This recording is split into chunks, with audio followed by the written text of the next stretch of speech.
Welcome back to Discovering an Educated Life. This is Megan, and today I'm going to talk to you a little bit about what is working in our homeschool. So I know the last few days I've talked to you about what isn't working. So grab your cup of coffee and join me because we are going to talk about what is working. And there's not a lot, but there are things that are working. My daughter's reading. It's going great. She is reading so well this year. I mentioned in another video that when we did our placements for The Good and the Beautiful, she was like upper high school level, and she's in third grade technically. She is 8, so that's awesome. And that's probably the best thing that she has going for her this year is going to be that. The next thing is spelling. This is the Teacher's Guide to Spelling by Sound and Structure by Rod and Staff. We're just doing grade 3. She likes it. She's learning from it. I'll tell you the things we loved about it this year. I love that because she's learning cursive this year. It had both in print and cursive for her word list. I love the simplicity of teaching from this teacher's guide. It literally is open and go. There's only a couple lessons and things I have to like go over with her on certain days. I love the predictability of it. There's nothing different. It's just really simple. I've loved it's just an assignment a day. She has part A, B, and C, and they're all always the same. This is going to be about what the words mean. Part B is going to be about the phonics or some type of language arts behind it. Part C is always going to be about alphabetical order. And then like every week, that format is going to continue. And so she just practices her words each day, and it's so easy for me to teach. And I like that it's by sound and structure because it's having me teach her things and go over things like apostrophes and commas and stuff. Well, yeah, she did have something about commas in here, but it was like apostrophes. We learned a lot about those, suffixes and prefixes, and just a lot of different stuff that make you break the word down. I'm trying to think. What are some other things we are liking? It's easy to grade. All of the answers are just right here in purple. So, and it looks exactly like her pages. So I can just open that really quick and I don't have to read anything, and I can just grade it. I can just pull them out side by side and grade it really quickly when she finishes the spelling lesson.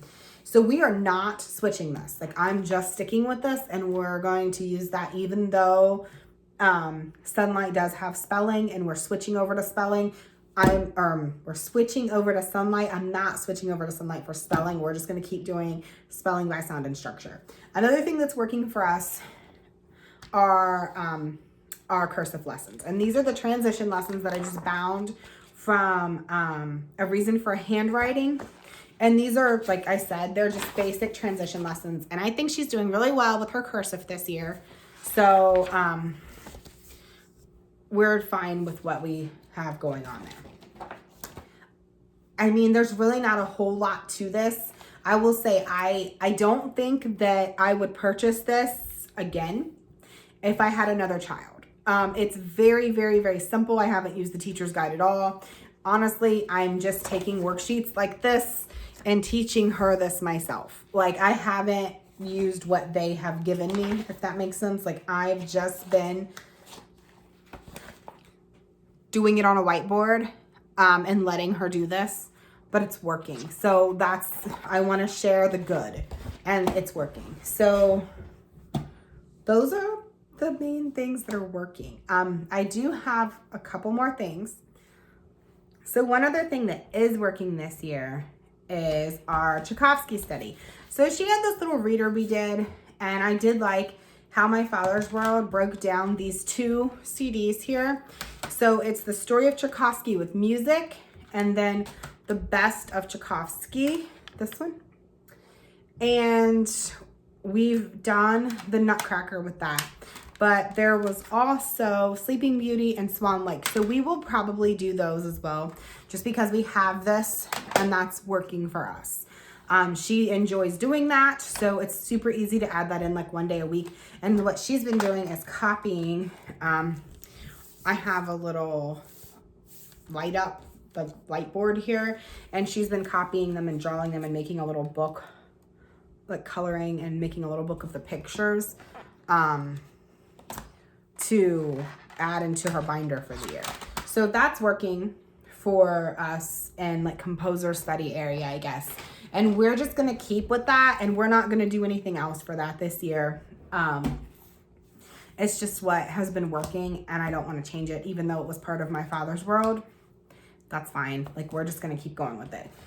Another thing that's working, she likes doing this, and I don't have a problem with that. It's part of my father's world, and it works well. She likes the DVDs, and she's done a lot of little just fun things in this. She was learning like colors, the primary colors. She was learning to do blending, pointillism. So she's learned a lot of good things with this. She was learning like to kind of like texturize colors instead of leaving it like just coloring it all in at once.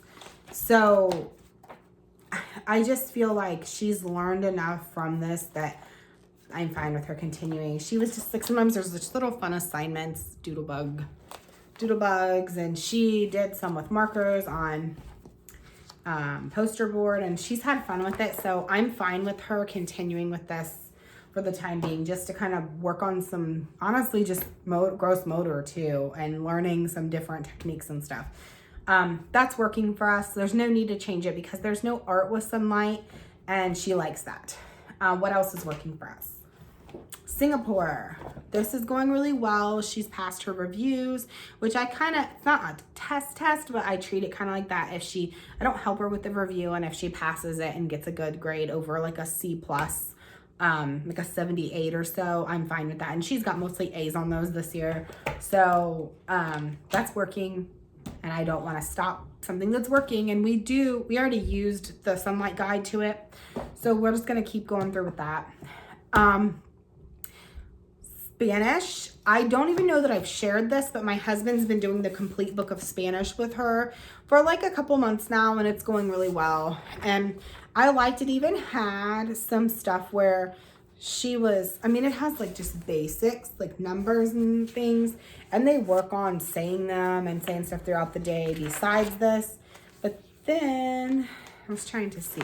She also had some stuff where she was even using the Spanish dictionary to look up like the masculine and feminine and like what some of the words meant. So she just got to that section, and she's done just some different work in here.